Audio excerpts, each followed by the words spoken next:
for anyone new Way to here. go, Coach. Thanks, Gordon. For anyone new here, we'll start off with a comment from Coach Smith, and then we'll open the floor up for questions for the players, and then let them go, and then open the floor up for questions for Coach Smith. Well, I guess I'm new here, so as I look, to start this whole thing off, first thing I would say is what a credit to the players and the effort that they gave tonight. It's been a really difficult week. A lot been going on. There's a lot of distractions, and this was a tough situation, and I think our guys handled it unbelievably well. I think that the other members of our coaching staff did a fantastic job over the last 3 days of just locking in and concentrating on nothing but preparing our team to win the game tonight. And our players didn't let any of the outside distractions affect them whatsoever. I thought we came out and played with purpose.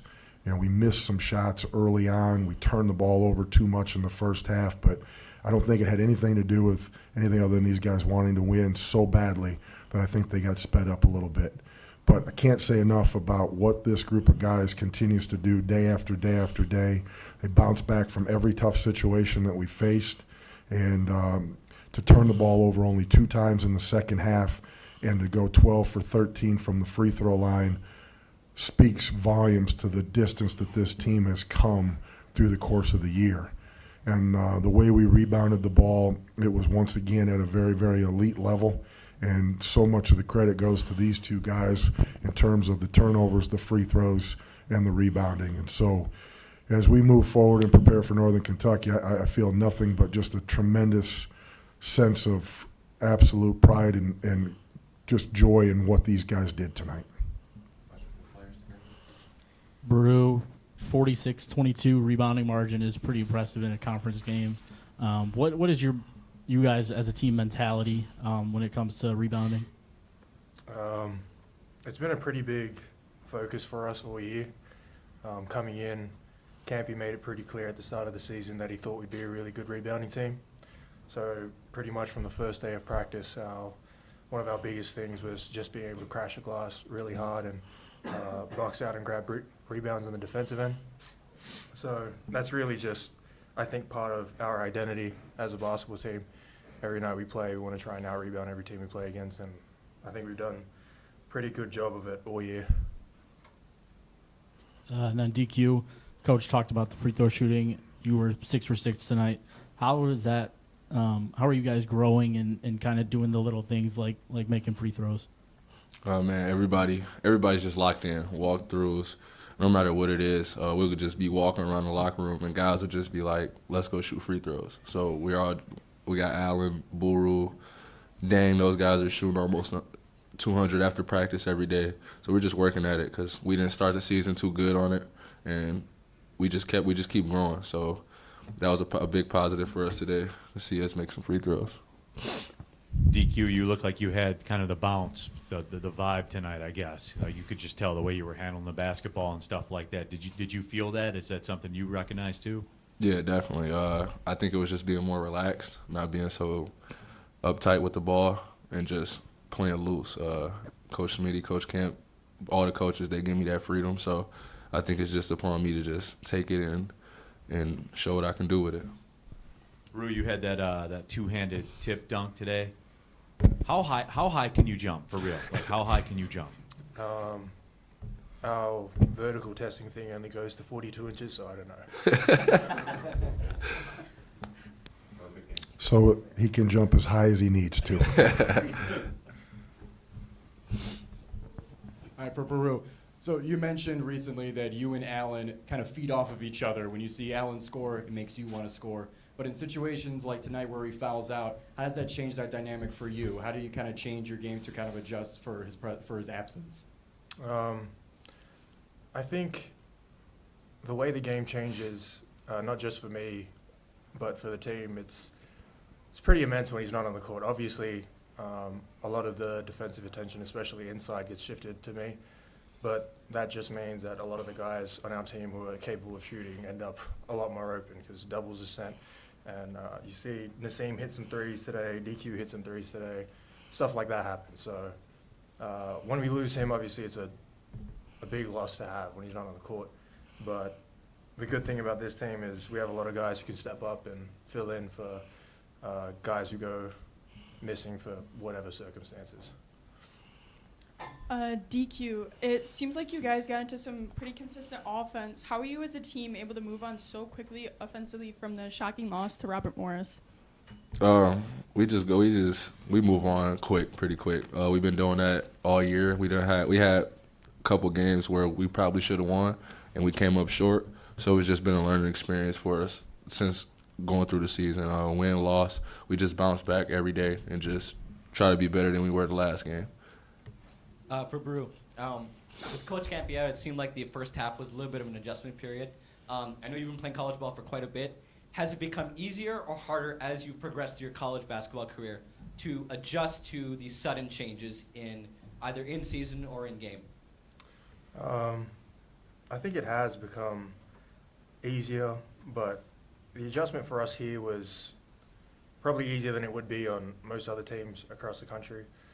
You guys aren't in the locker room with us or watching film with us or anything, but the staff that Campy has around him does an incredible job. Obviously, Smitty, Bobby, Trey, Wiz, and our GA, Will, they all do a really good job of getting us ready for everything. So having Campy gone is obviously like having Allen gone, a big loss, but just like the players, we have other guys in the coaching staff that can step up and get stuff done too. Any final questions for the players? Thanks, guys.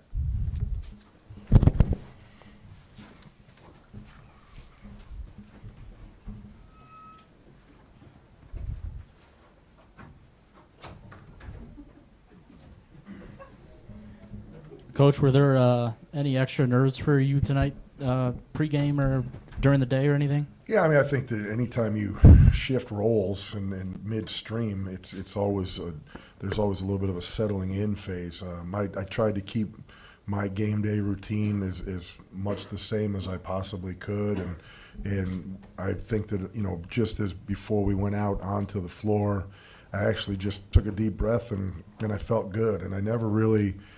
Fortunately, I've been in this situation, or maybe unfortunately, but I've been in this situation another time in my career, and so I just kind of drew from that. But quite honestly, I felt so good knowing the way in which we had prepared, the way in which we had walked through and gone through shoot-around today. I knew our guys were locked in, and you had a lot of people saying, they're going to play hard for you, and I was like, they're not going to play hard for me. They're going to play hard for each other because that's what we do, and this group cares about each other that much, and we talked about, we're not going to try to win this game for Campy.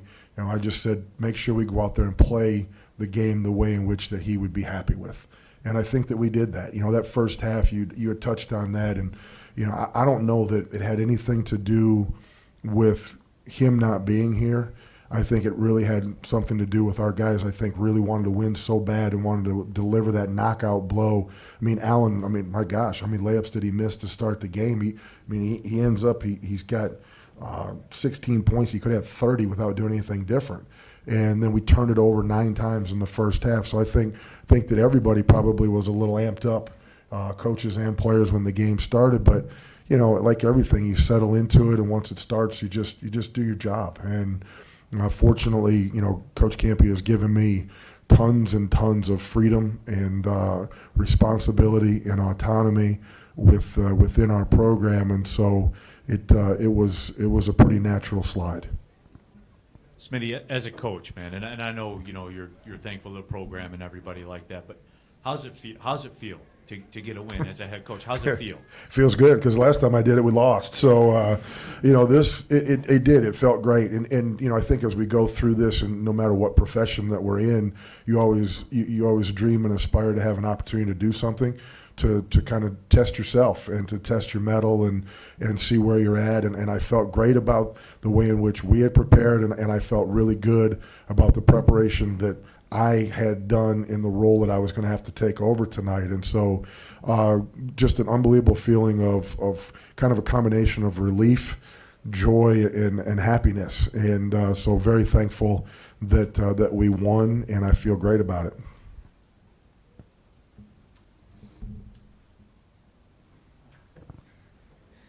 Coach, you've had a lot of young players, namely Nassim Mashur, step up in big roles for you guys. I know you guys have had the mantra of getting old and staying old, and that was the case last year. But just talk about how young players can make an impact so quickly for your team when you have a departure of a lot of upperclassmen. No, that's a great question, because you're right.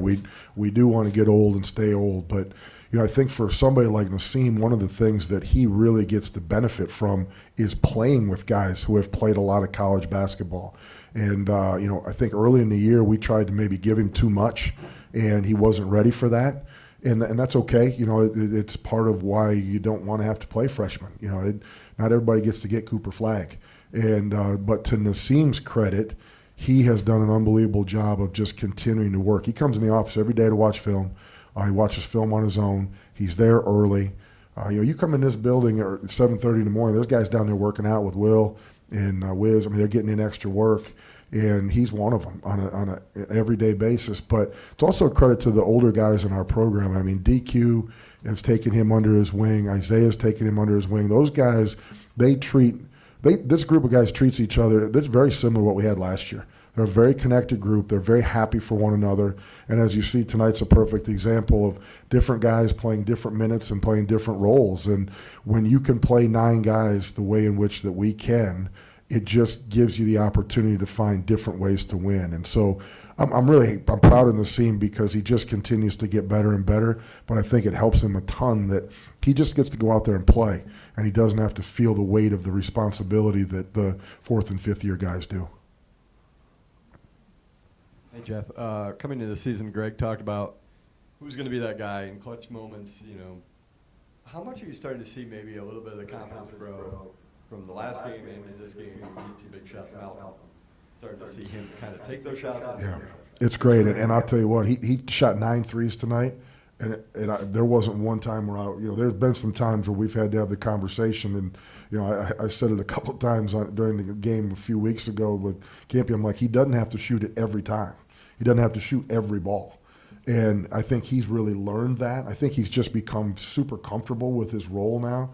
And you look at him, he's 3 for 9, and there were 3 of them that were halfway down. He easily could have been 6 for 9 with doing nothing different. And so I think, like so many, like when you asked about Nassim, I think Malcolm is starting to come into his own. And Coach Campy's teams are almost always better in late January, February, and into March, because he's figured out who everybody is. They've figured out who he is, and people start to adapt into their role. But now, in the day and age of what we have in college basketball, we still have 11 players that didn't play in an Oakland uniform last year. And so I think you're starting to see a lot of them become not only comfortable with each other, but comfortable in their own roles. And we need Malcolm to continue to do that. And I'm going to tell you, I can't say enough about Jason Woodrich. I mean, I don't know that I've ever coached a guy who gets more excited for the person that is taking his spot. Like when I took him out in the timeout, I'm like, hey, Malcolm, you got Woody. And he jumped up and he's like, let's go, Malcolm. I mean, he's just an unbelievable guy. And that's why this team continues like DQ said it, we talked about it afterwards. We've had some really, really difficult low moments with this team, some heartbreaking, gut-wrenching losses, including the one we just played on Saturday. And we always find a way to bounce back. May not always win, but we play so much better, and it's because of who those guys are.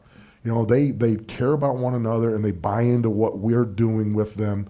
And I thought, again, to hold the team to 25 points in the second half in our building, what we're doing defensively, it's beyond special. And it's going to have to continue if we're going to win, because this group, we're going to have to hang our hat on our ability to defend and our ability to rebound.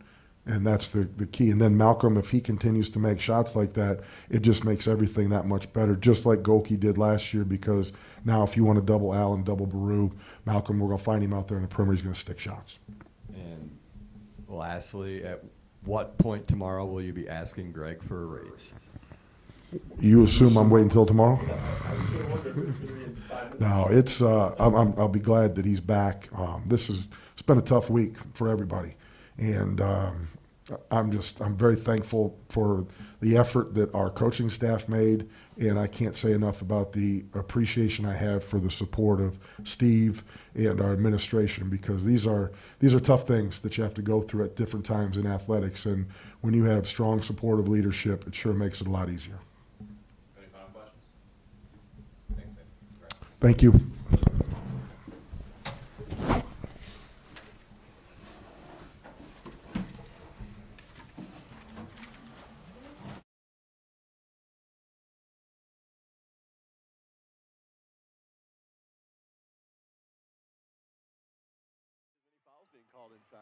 O'Hara catching fire three, right corner, rattles it through. And the Phoenix step back, corner three. Of course, DQ Cole thought he was going to go to the cup. Alan McCabe makes the catch, and he'll dunk it down with the right hand. Beautiful execution on the first play. Baru double team. Cut. Isaiah leaves it off. McCabe gets a two-hand dunk this time. Got to go to work. So he does in the paint. Turn.